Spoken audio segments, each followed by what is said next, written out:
Alors, frères et sœurs, qui doit jeûner? Acte 13, le verset 3.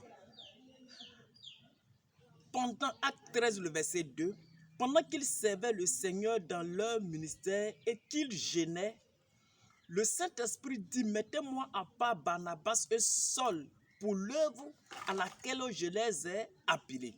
Donc ici, c'est les apôtres qui jeûnaient, c'est l'homme de Dieu qui jeûne, c'est le pasteur qui jeûne pour ses fidèles. Ce n'est pas les fidèles qui jeûnent. Jésus-Christ lui-même a jeûné 48 jours, 48 nuits pour ses disciples. Donc si vous avez un problème et qu'on doit jeûner, c'est l'homme de Dieu qui doit jeûner pour vous. Donc, frères et sœurs, messieurs et mesdames, celui qui jeûne, c'est l'homme de Dieu. Le jeûne ne pardonne pas péché. Si c'est le jeûne qui pardonne péché, alors la question que nous posons, à quoi sert la mort de Jésus-Christ à la croix?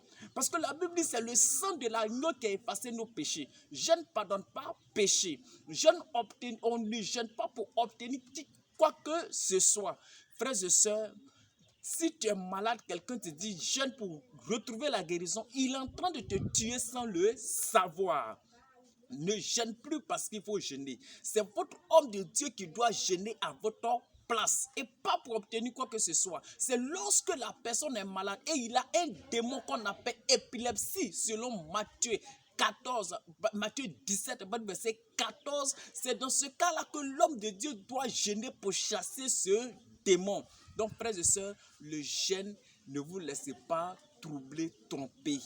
Si vous avez de la nourriture, mangez. Que le réel et véritable Dieu vous bénisse. Si vous avez aimé cette vidéo, si vous avez aimé cette parole, likez et partagez afin que le monde entier quitte dans les ténèbres pour être à la lumière.